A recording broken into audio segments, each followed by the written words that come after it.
conversar com o meu amigo Rodrigo Kasparov Neves. Rodrigo, faz tempo que não vejo o Rodrigo. Rodrigo é parceiro de CIPEC no Brasil. Aliás, cadê a foto, Edson? Põe um pouquinho antes do Rodrigo para depois não estragar a conversa com o Rodrigão, né? Olha o Bogão ali. Tá Borgão mesmo, hein? Tá Borgão ali, né? Eu estava junto de Eduardo Borgo e com José Antônio Cast no CIPEC de Balneário Camboriú em julho do ano passado, um frio danado, né? E ali estava José Antônio Cast, salve simpatia, hein? Humilde. Sim. Boa conversa, né, Borgo? Muito. E tá aí, esse é o nosso candidato no segundo turno das eleições do Chile. E Rodrigo Kasparov Neves, parceiraço, jornalista, traz mais informações direto do Chile. Rodrigão, querido, bom dia, seja bem-vindo ao Auriverde Brasil. Bom falar com você, Rodrigão. Bom dia, meu caro, sempre um prazer estar por aqui. Fico honrado com o convite e sempre à disposição. É uma honra, pode ter certeza disso, trazendo informações desta eleição, né? Primeiro turno já ocorrido no último final de semana, e estão chamando de Bolsonaro do Chile, vai para o segundo turno e as perspectivas são as melhores, né, Rodrigo? Olha, eu diria que é quase impossível que o José Antônio Kast não seja eleito presidente do Chile nessa eleição. O resultado que a gente teve no domingo agora foi absolutamente desastroso, tanto para a esquerda chilena quanto para o centro chileno. Isso foi uma vitória total da direita. E quando chamam o José Antônio Cast de Bolsonaro chileno, não é um exagero, não é um comentário fora de local. Essa eleição do Chile, a gente teve a direita fragmentada.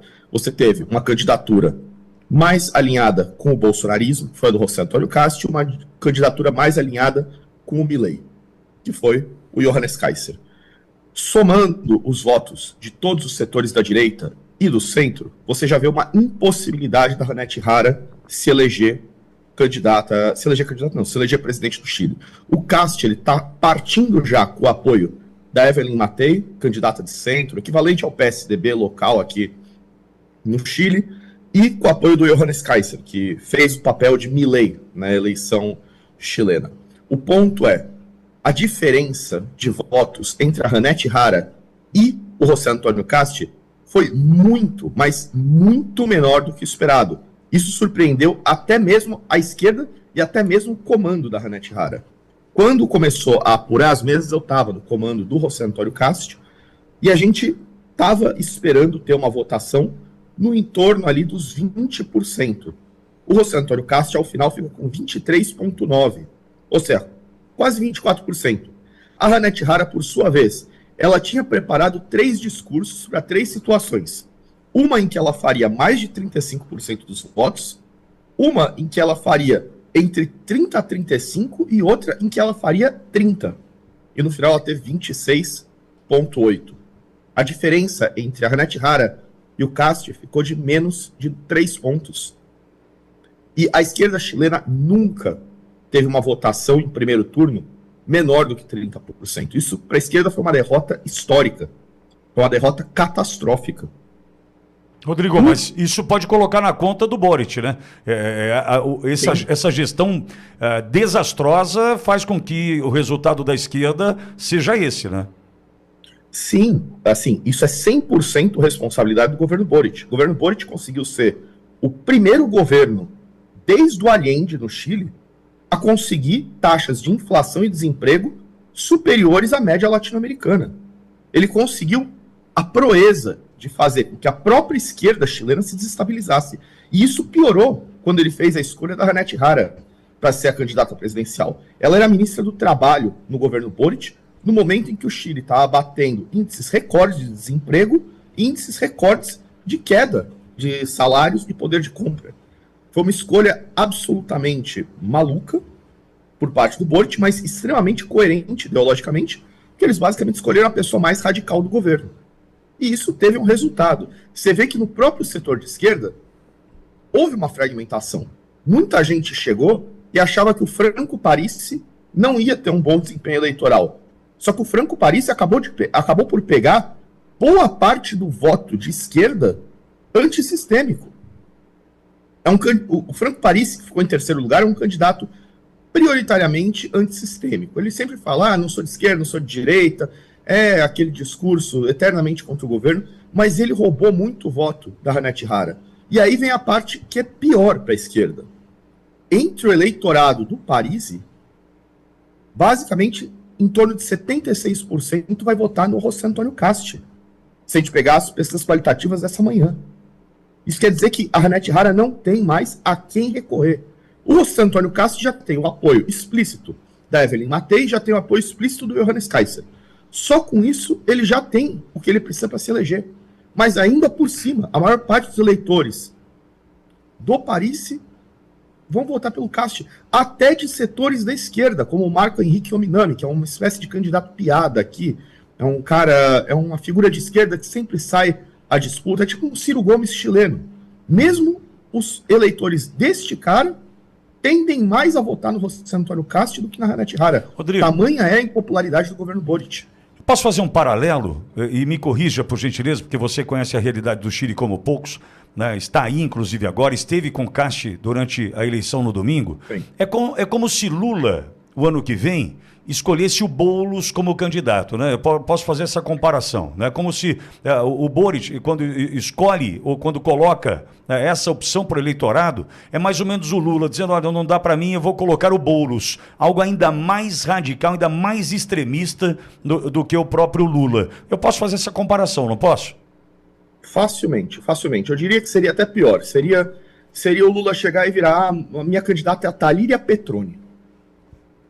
Mais radical ainda. É pegar uma figura radical, porque vamos lembrar, a Hannet Hara, ela é a primeira candidata pelo setor da esquerda da concertação que vem do Partido Comunista. Se você pegar historicamente a esquerda no Chile, elegeu seus candidatos através de partidos de centro-esquerda, sempre com os comunistas na coalizão. Mas eles historicamente elegeram, por exemplo, a Bachelet através do Partido Socialista, o Patrício Elwin através da Democracia Cristã, outros candidatos através do PPD, que é uma espécie de PSDB local aqui. E eles, na última eleição, elegeram o Boric pelo Frente Amplio, o que já era o equivalente a você ter um presidente do PSOL. Agora não, agora eles resolveram, vamos lançar um presidente do PCdoB, vamos lançar um presidente do PSTU. Foi nesse nível. Eles realmente radicalizaram e tensionaram a situação. Mais do que isso, o Partido Comunista Chileno, ele tem uma história extremamente ruim junto à população. É um partido que até hoje não renunciou à luta armada, que assassinou um ex-senador chileno, Jaime Guzmán, há menos de 20 anos, e o fez isso de uma maneira brutal, que recorrentemente utiliza da violência para, basicamente, combater opositores. Vamos lembrar, o Partido Comunista Chileno, há 4 anos atrás, quando estava tendo os protestos do estalido delictual aqui do Chile em 2019, eles estavam apoiando incendiar a igreja, eles estavam apoiando incendiar residência e comércio. E não é que eles estavam fazendo isso como, não estamos criticando. Não, eles estavam efetivamente apoiando, eles estavam efetivamente incentivando as pessoas. Então, é um partido que tem um histórico extremadamente radical.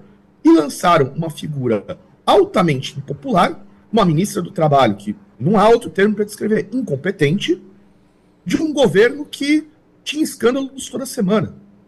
O governo Boric ele foi caracterizado por ter escândalos semanais.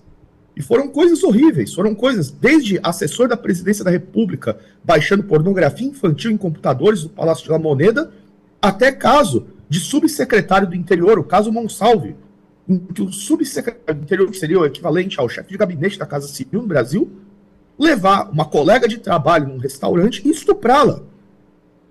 Então, foi um governo que foi um show de horrores em questão de escândalos, foi um show de horrores em questão de resultados eleitorais, foi um show de horrores até para a própria esquerda, que esperava com o governo Boric conseguir consolidar o seu setor e conseguir consolidar algumas mudanças ideológicas no padrão de governança do Chile. Só que o governo conseguiu ser tão ruim, mas tão ruim, que nem sequer a própria esquerda aprova o governo. Qualquer semelhança com o Brasil é mera coincidência, porque que nós estamos vivendo aqui, provavelmente, ou viveremos o próximo ano, diante de tantos escândalos por aqui também, pode nos levar a uma situação muito parecida com o Chile, desejo eu. Agora, Rodrigo, vamos falar do Cast. Estivemos com o Cast, e você ali, parceiraço de CPEC também, com o Cast há 1 ano e pouco, 1 ano e 4 meses, ali em Balneário Camboriú. E o que eu encontrei, Burgo, estávamos juntos ali, nosso Rodrigo, amigo Rodrigo, e você também, Rodrigo Kasparov Neves, estava ali, jornalista e parceiro do CIPEC, o que nós encontramos foi um homem extremamente humilde, que se apresentava como um pré-candidato à presidência do Chile, onde muitos olhavam com uma certa desconfiança, não pela capacidade, mas pela humildade. Que esse homem no meio de nós aqui, tão perto da gente, né?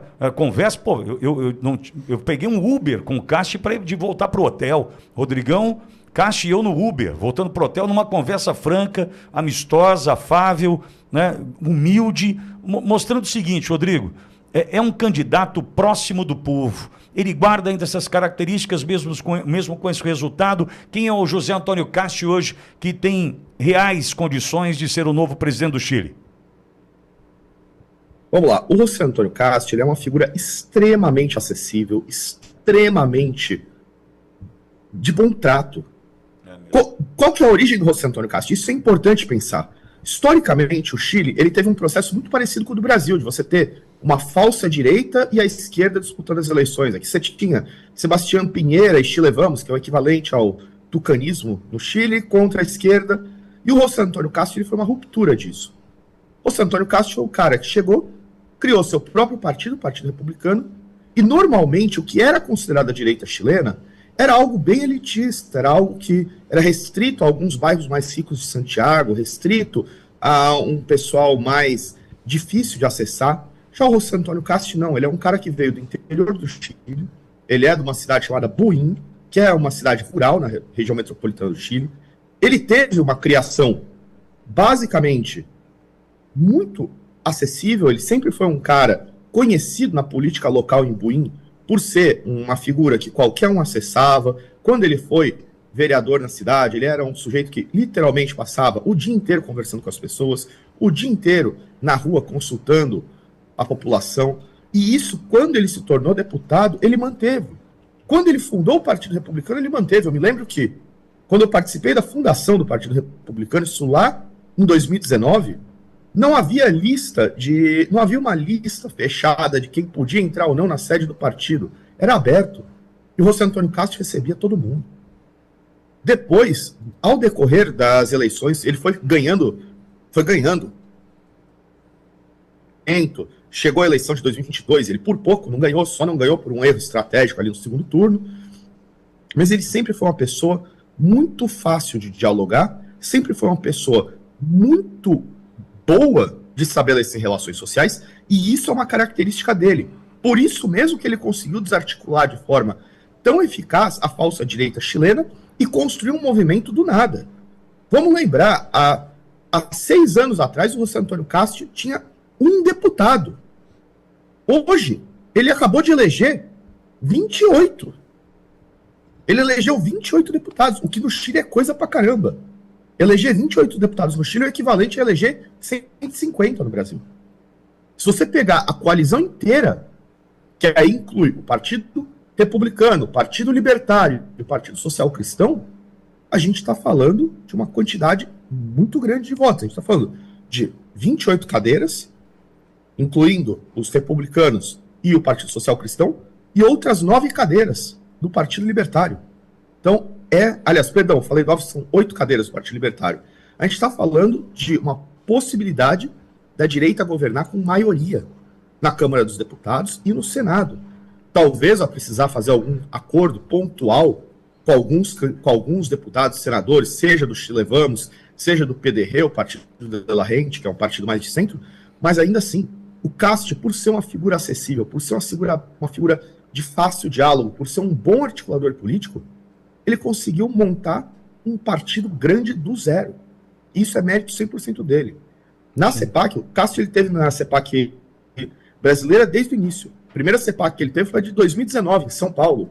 Antes disso, ele já tinha vindo para o Brasil, para a Cúpula Conservadora das Américas, que foi uma pré-CEPAC que ocorreu lá em 2017, em Foz do Iguaçu. O Casti ele se tornou mais do que só uma figura política da direita do Chile, ele se tornou um articulador da direita latino-americana. Ele, junto do Eduardo Bolsonaro, fizeram essa articulação que hoje você tem uma espécie de unidade entre Argentina, Brasil, Chile, Colômbia, Paraguai. Hoje toda essa direita se comunica. Rodrigo. Isso permite a gente fazer coisa. Não, e uma questão, até para a gente caminhar para o final da nossa primeira conversa, porque eu entendo que até o segundo turno é 14 de dezembro, é isso? Qual a data? 14 de dezembro. 14 de dezembro, né? Até lá, entendo que a gente pode conversar mais vezes, Rodrigo, para sensibilizar o brasileiro da importância dessa eleição do Cast no Chile. E minha última pergunta para você, nessa nossa primeira conversa sobre eleição chilena, é exagero ou por que posso chamá-lo de Bolsonaro do Chile? Você pode chamar ele de Bolsonaro chileno porque ele repetiu o mesmo fenômeno do bolsonarismo aqui no Chile. Tal qual o Bolsonaro rompeu com mais de 30 anos de estratégia das tesouras, com mais de 30 anos de dicotomia entre falsa direita e esquerda, tal qual o Bolsonaro criou um partido do zero e elegeu uma quantidade estrondosa de parlamentares, se elegeu presidente, é a mesma coisa aqui no Chile. José Antônio Castro fez exatamente a mesma coisa. Mas mais do que isso, você pode chamá-lo sim de Bolsonaro chileno pela proximidade entre ambos. Você pode chamar de Bolsonaro chileno pela similaridade ideológica entre ambos. E mais do que isso, ambos são figuras abertas, que todo mundo que conhece acaba gostando, pela própria personalidade afável. Eu acho que, de todas as figuras políticas no mundo, a mais parecida com o Bolsonaro é o José Antônio Castro. Rodrigo Kasparov Neves, direto de Santiago, no Chile, conversando conosco sobre a eleição chilena. Importantíssimo, entendemos o momento que o Chile vive, né, nesse contágio, né? A direita contagiando a América do Sul, e a eleição do Cast é fundamental nesse processo. Rodrigo, eu quero muito vê-lo de novo aqui para a gente continuar a discutir a eleição chilena, para que esse despertar também volte a acontecer no Brasil, viu, Rodrigo? Por favor, é só me chamar, estou à disposição. Eu vou estar no Chile durante o segundo turno, eu vou acompanhar aqui, devo voltar para o Brasil nos próximos dias e retornar para o Chile muito rapidamente, que eu vou estar acompanhando a equipe do Partido Republicano agora no segundo turno. Então, precisando, querendo qualquer informação, é só me pedir. E você é um amigo, eu considero você uma das pessoas mais brilhantes do jornalismo brasileiro, e no que eu puder te ajudar, estou sempre à disposição. Muito obrigado, Rodrigo. Você pode ter certeza que é recíproco o carinho e o respeito que eu tenho por ti, pelo teu trabalho incansável na luta pela consolidação da direita no Brasil e na nossa América do Sul. Obrigado, Rodrigão. Sucesso para você, a gente volta a se falar.